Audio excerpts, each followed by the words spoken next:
Referees aren't the only ones calling foul. A bill at the state capitol aims to improve spectator behavior at sporting events, particularly events where fans can sometimes go over the line when criticizing referees. Rusty Ray has a look at what the changes are and why some say they're long overdue.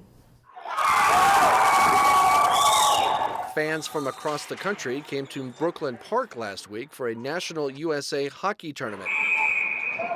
Fans and players took on their familiar roles.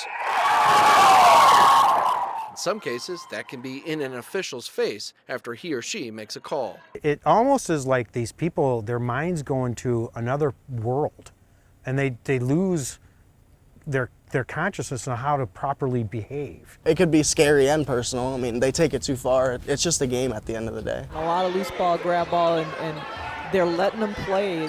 It is just a game, but the attacks, verbal and physical, on sports officials have caused Minnesota State Senator Heather Gustafson to author a bill that would make it a gross misdemeanor to go after a ref. Any assault is serious, and we want to make sure that we take it seriously. But when you do it in the presence of little kids, that takes on a different tone.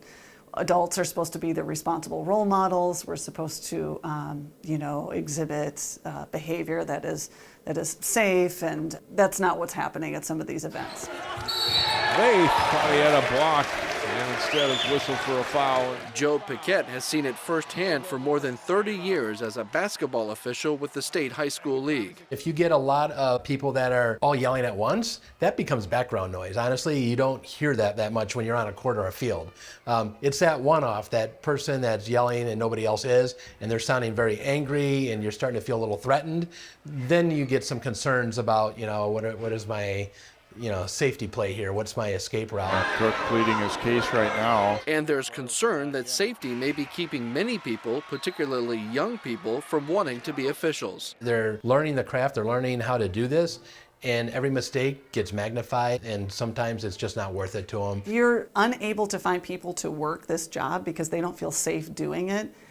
And then you look at what the job is, and it's being an umpire for a Little League game, then we're at a point where something needs to be addressed. It may not get out of this session in St. Paul, but Gustafson says her bill has bipartisan support. We've got hockey moms here, we've got basketball dads here, we've got all sorts of parents that work at the legislature that have seen this firsthand too. And they're not the only ones who see it, says Paquette. Really, the thing I worry about is the example that they set, the modeling that they're doing, that their kids are watching this, and they think that's how you're supposed to behave. In St. Paul, Rusty Ray, CCX News. There is a companion bill also in the House. Gustafson, who is in her first year in the Senate, hopes to at least get her bill to a hearing in the Judiciary Committee. Did you know that Plymouth is one of the metro cities that provides its own transit services? This has been in existence since 1980s, but we still get some calls, people who are not aware that we have transit services available in the city of Plymouth. Plymouth is asking riders for feedback on some route adjustments and changes to park and ride locations. Most notably, they will be closing the Dunkirk Lane Park and Ride and using 2 new park and ride locations, one at the Northwest Greenway Pavilion and one at the Plymouth Ice Center. The hope is these new locations will better serve Northwest Plymouth and Plymouth's city center. You can provide feedback to the City of Plymouth through April 18th. Creating more opportunities for young riders is the central goal of Right Like Us. It's an equity-based mentorship program now at North Hennepin Community College. Jason Malello explains more.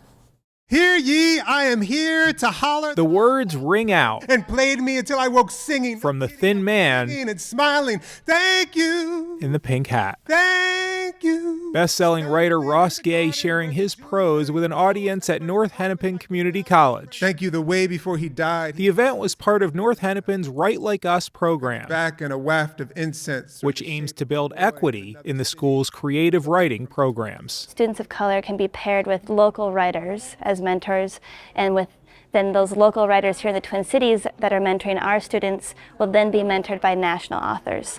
St. Paul writer Taiwana Shambly started mentoring North Hennepin student Trey Beto a few months ago. Every time me and him meet, he has a new book idea.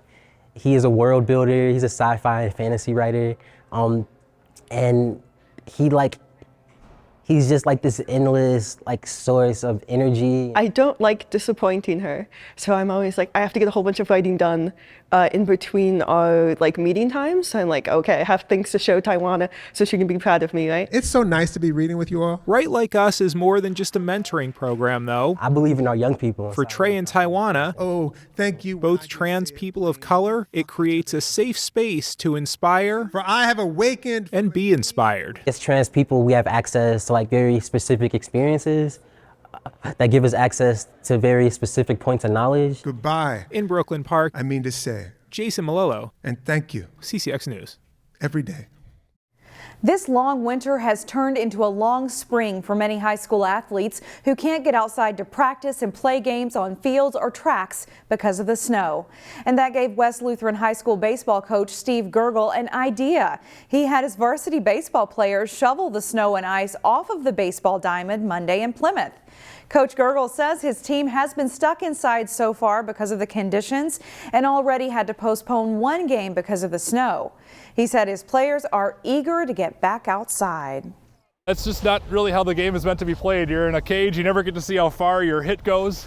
You know, you never, you could pitch a little bit, but you never really get the feel for how it's looking or how it looks against the live batter. So we're just really itching to give kids an opportunity to play how it's meant to be played. The hope is that after clearing off part of the diamond, part of the field will be dry enough for an outside practice one day next week.